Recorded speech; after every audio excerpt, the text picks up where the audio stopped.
friends.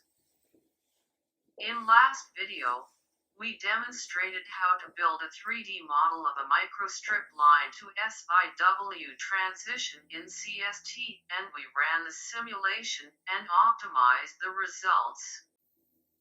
Based on the simulation results, it has a wide working bandwidth and a very low insertion loss and a very good return loss. So maybe you are wondering how we calculated the microstrip line to SIW transition dimensions in this structure. So this is a 50 ohm microstrip line. This is a microstrip line to SIW transition tape.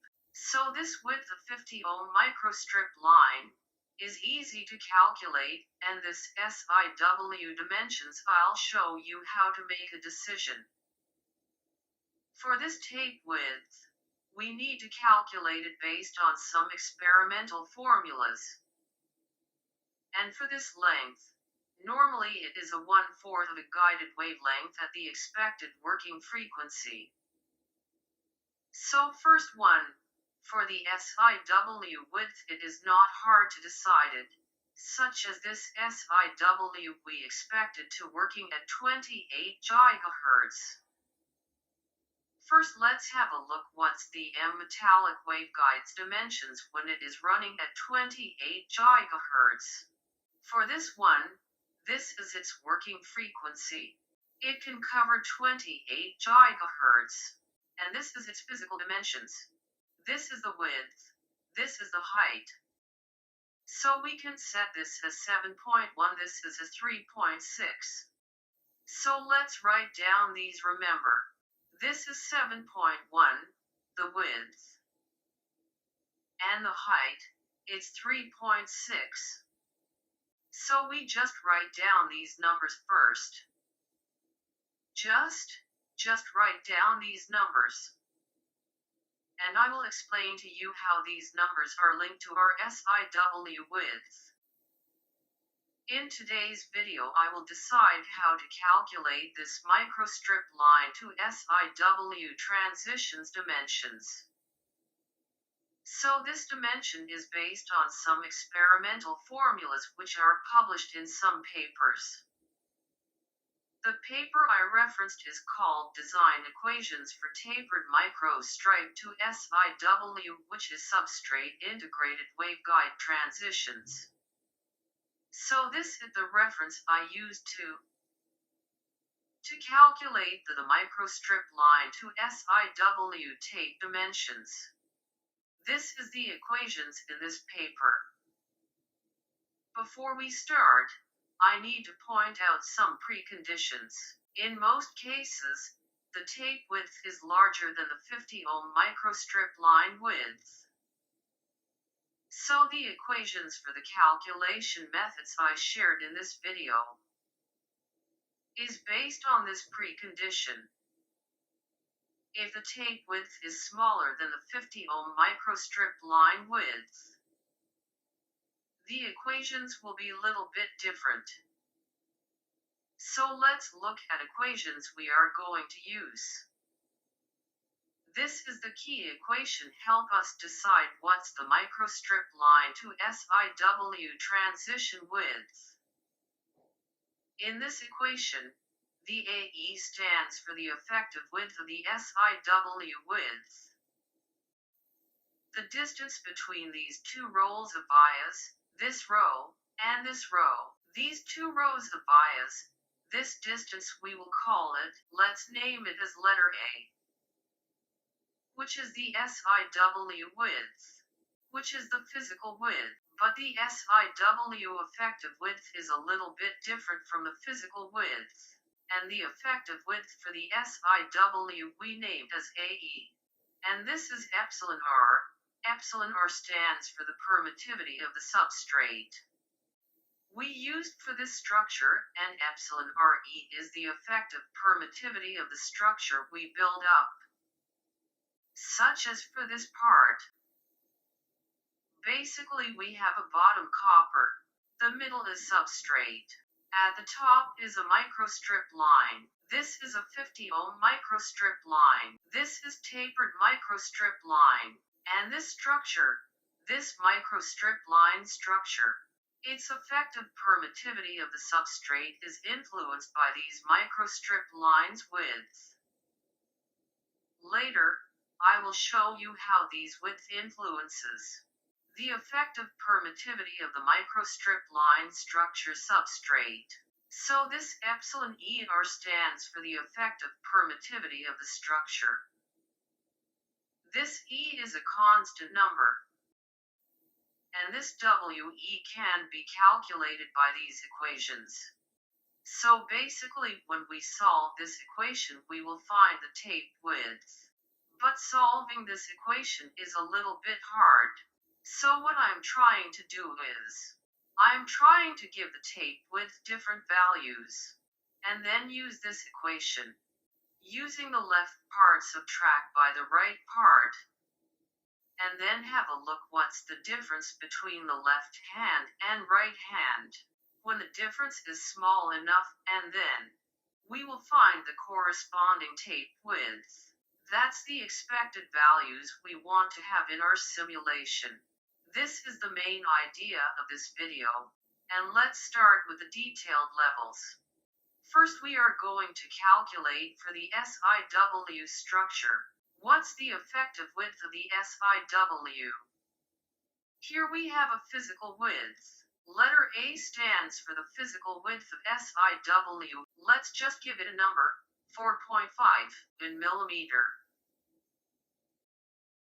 Also, we want to have the via diameter. D is the via diameter in millimeter.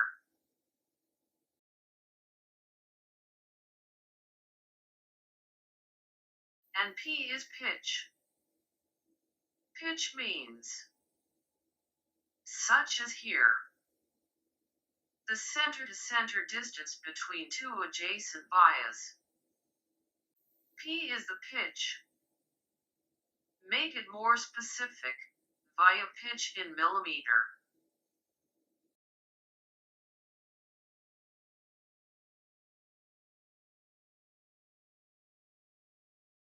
And here is the equation we are going to use to calculate the effective width of the SIW structure. The via width I used is 0.4. The pitch I used is 0.6. So we can calculate what's the effective width of the SIW structure. This equation, I move it to here. I will use this equation to calculate the effective width of the SIW structure. So let's build out this formula.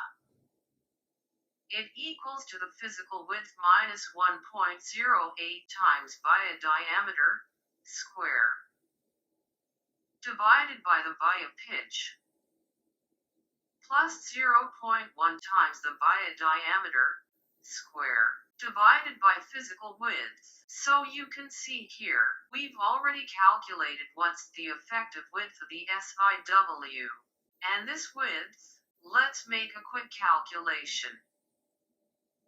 Do you still remember this metallic waveguide width, which is 7.1? So 7.1 divided by the square root of the substrate permittivity, which is 2.94 we used. So you can see this. If we convert the length of the waveguide filled with a dielectric material with permittivity of 2.94, its physical width should be close to this, when it works at 28 GHz. That's how I decide the physical width of the SIW. As you can see here, when the SIW physical width is 4.5, its effective width is very close to this number. As a beginner, that's an easy and safe way to decide the physical width of the SIW. So, now we've already have the physical width of the SIW. Let's repeat what we did. We have the physical width of the SIW. the via diameter, and the pitch of the vias, and then use this equation to calculate the effective width of the SIW. So next step I'm going to calculate what's the effective permittivity of the microstrip line structure. So in this case, what I need to know what's the permittivity of the substrate itself.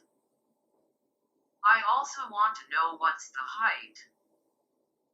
So h is the height of the substrate in millimeter. And I also want to know the width. W stands for the width of the microstrip line in millimeter.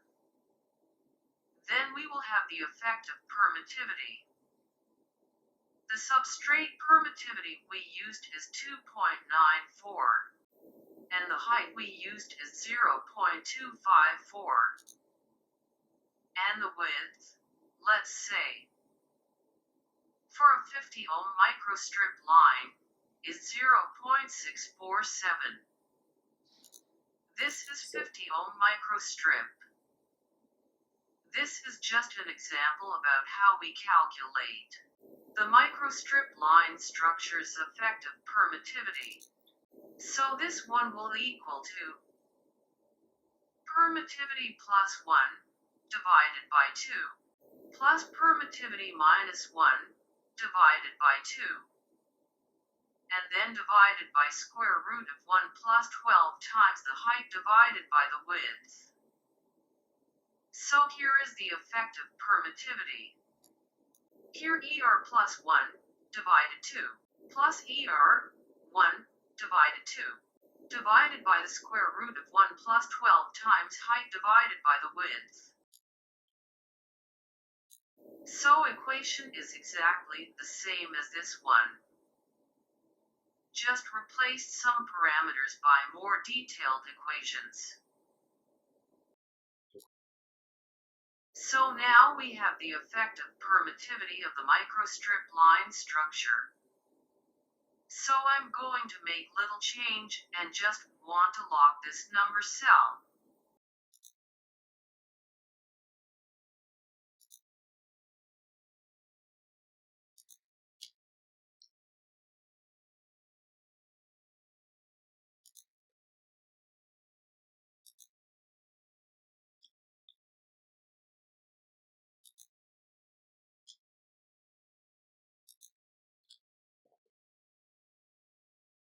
I want to lock these cells in this formula, because later I will reuse these formulas. But try to change the microstrip width to these numbers. So let's have a look at this equation. When we increase the width of the microstrip line, such as if we time it by 2, you can see the effective permittivity has changed. So that's why we can solve this equation to find the expected transition width. Because this ER we calculated here, which is influenced by the tape width, or by the microstrip width. So we can try to change these numbers to make this equation satisfied. And then we know what's the tape we expected. The trend is, when we increase the copper width, the effective permittivity is more closer to the substrate permittivity.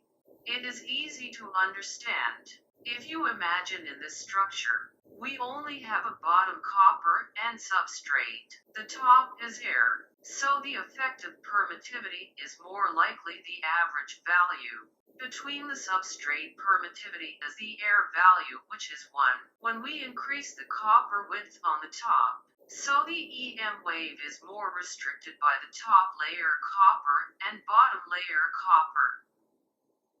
So more of the EM wave is stayed in the substrate.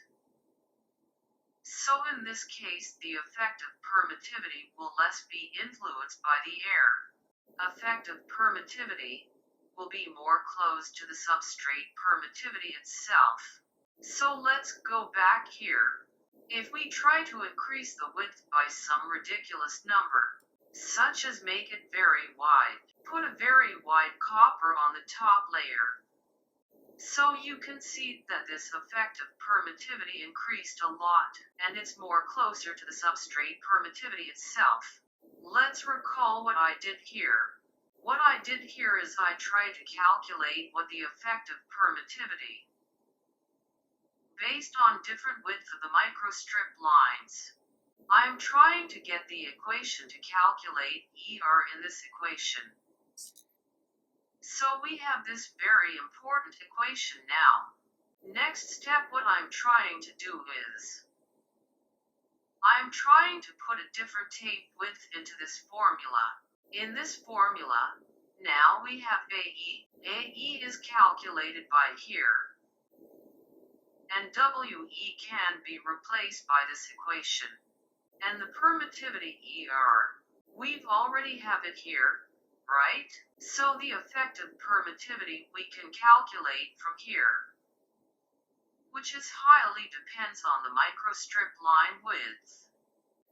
So in this equation, indeed, there's only one variable, which is the tape width. If we put all these equations inside this equation, we can get this one. From here to here is basically, this value is replaced by these bottom equations. Then, we divided this equation by AE at left hand and right hand, and replace this epsilon E by this equation. We will get this one, right? Let's try to get the solution for this equation. It's hard to solve.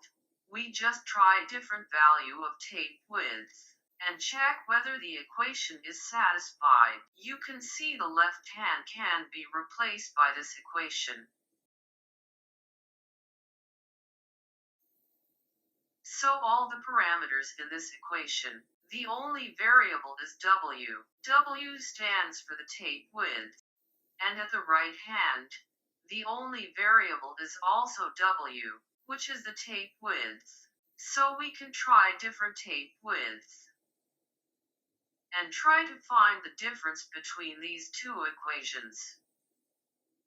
When the difference is small enough, then the corresponding width is what we expected. So here let's try to make the equations. For the left hand we can use this equation. Maybe I should do it in this way. This is the left hand. This is right hand. This is left minus right.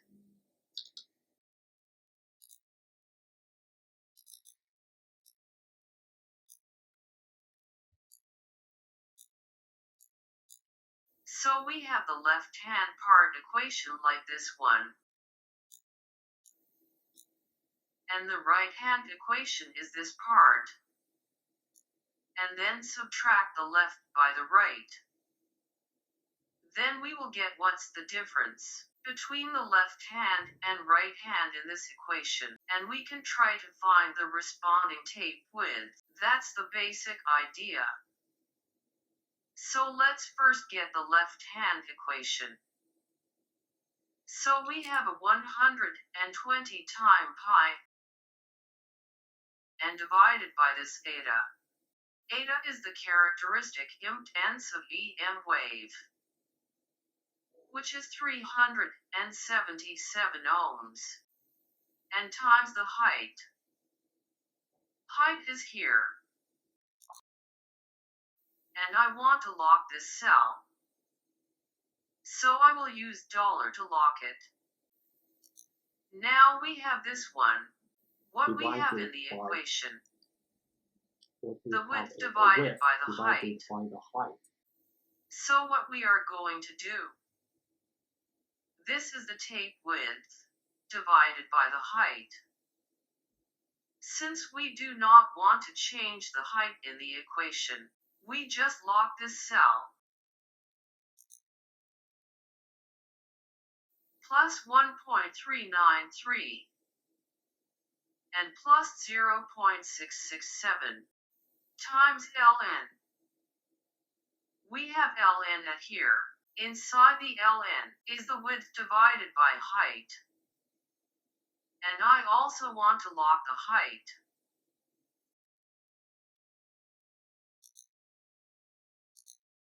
And then plus 1.444.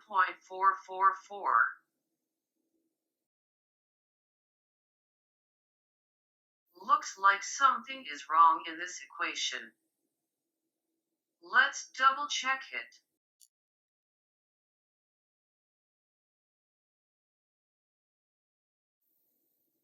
So we have 120 times pi divided by eta, which is 377, times the height, which is this one. I think I missed a bracket here. Divided by the width. This one, the tape width. Inside the bracket. Since I do not want to change the height, I lock this cell. The constant is 1.393 plus 0.667 times ln. Inside this bracket is the tape width divided by the substrate height. We do not change the height, that's why I lock this height. Plus 1.444. So this equation is correct. This is the left-hand one. Now we can have the right-hand part.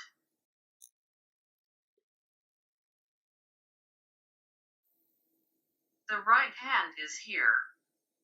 Just do the similar thing. Make a formula in this cell. Width is 4.38 divided by the effective width of the SIW, which is AE, and we calculated it here. So here we have it. Since we didn't change the via diameter, the SIW width, the via pitch, so this number will be locked. I will put $sign here to lock this cell. Times EXP. It stands for this one. So inside the bracket we will have this numbers minus 0.627 times ER, which is the substrate permittivity here. And I won't change this one, I will block this cell. We have epsilon R plus 1 divided by 2, since the substrate permittivity won't be changed. I just lock it here. This equation is little complicated.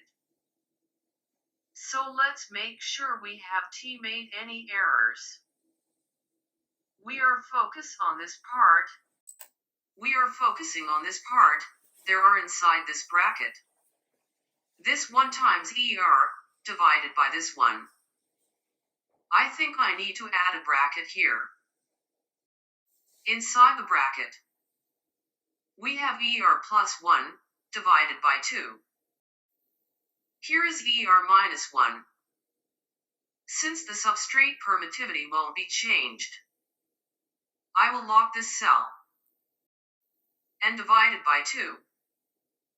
Then divided by the square root of 1 plus 12 times the substrate height. The substrate height is here. Since the substrate height won't be changed, I will lock this cell. Then divided by the width of the tape, which is here. Looks like we made some mistakes. Let's have a look at the equation. This equation should look like this one. 4.38 divided by the effective SIW width times EXP. Inside the bracket, we have minus 0.627 times the effective permittivity. And divided by this one. This one should be permittivity plus 1, divided by 2. Then plus permittivity minus 1, divided by 2. and then divided by the square root of 1 plus 12 times substrate height, divided by the tape width. There is still something wrong.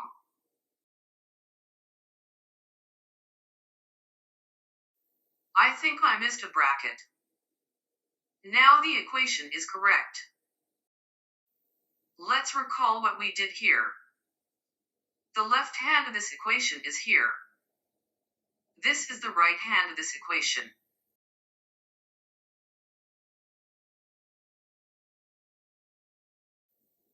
And this is the tape width we used in the equation.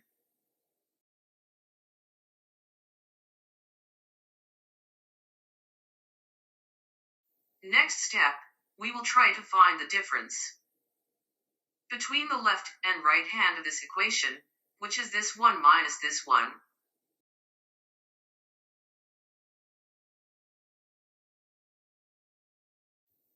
Let's have a look at the example. In this case, this is the SIW physical width, and this is the effective permittivity for a 50 ohm microstrip line, such as this one. If the tape width is 0.647, which is the same as that of a 50 ohm microstrip line, the difference between the left hand and right hand in this equation. Let me remove this one and focus on this equation. The difference between the left hand and right hand of this equation is 0.33. It is relatively large, right? So what we're going to do is trying to increase the tape width.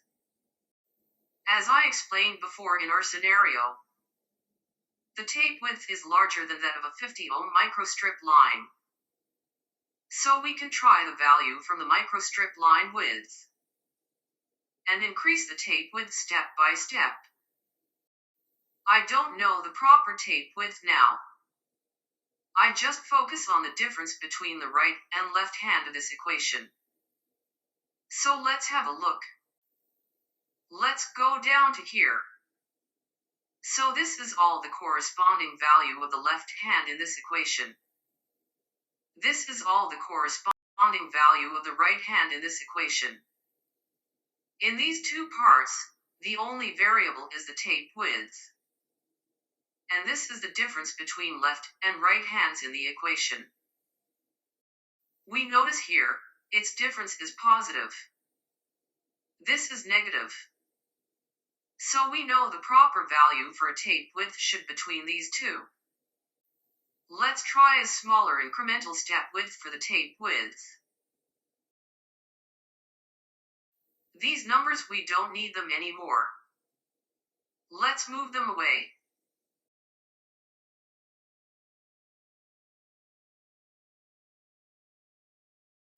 Here, the tape width, I start from the width the same as that of a 50 ohm microstrip line. The same as this one. Maybe I should make an equation here. Here is the 50 ohm microstrip line width, increased by 0.05 millimeter.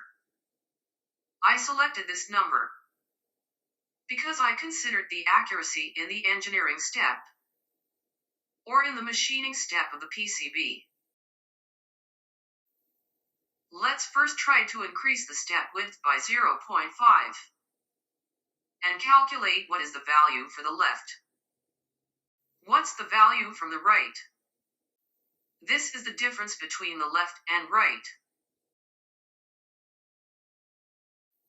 This is positive. This is negative. This is how I can know the proper tape width should be in the range of between 1.3 and 1.37. Let's change the start point of the tape width. Let's start from 0.5. Here is the positive to negative change. The proper tape width should be in the range from 1.3 to 1.35. Or if you want to make it more accurate, you can try to make the incremental step width smaller, such as 0.01. We need more trial values for the tape width.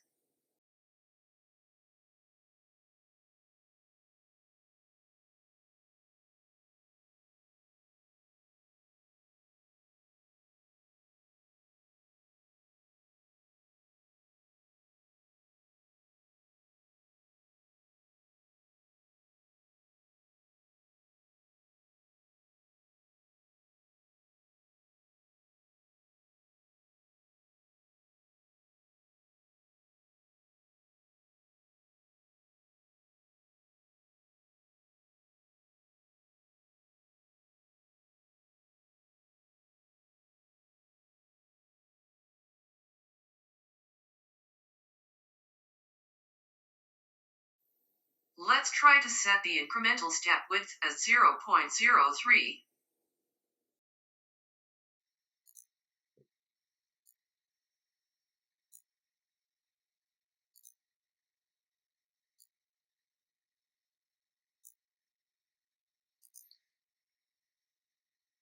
The expected tape width for the initial design should be here.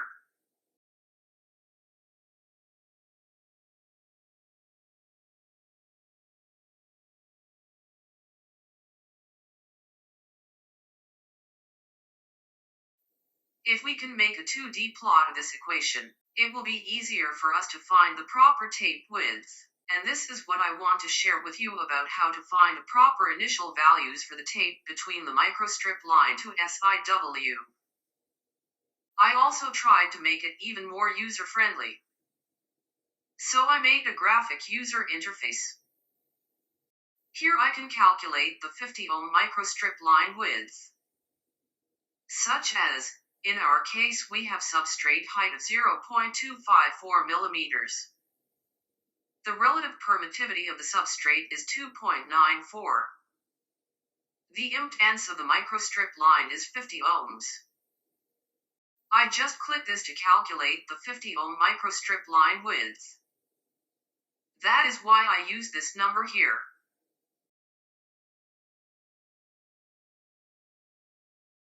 And I just click this button to calculate the effective permittivity of this structure, which is 2.38. And it is very close to this one.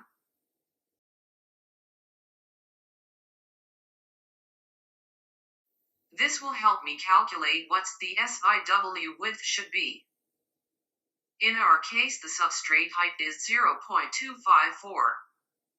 Relative permittivity is 2.94. The via diameter is 0.4. The via pitch is 0.6. And SIW physical width is 4.5. And the length, we can give it a random number, such as 20. Click this button, it will give us the effective SIW width and effective SIW length. We can click button to calculate the working frequency for this SIW.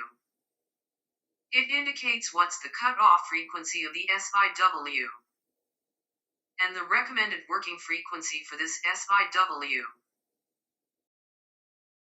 And in this section, it will help us calculate what's the dimension of the microstrip to SIW tape. The engineering limit is 0.01. And the working frequency is 28 GHz. This one has more functions. It will not only give you the case when the SIW tape width is larger than the height. This is the error value. This error value is the difference between the left and right in this equation.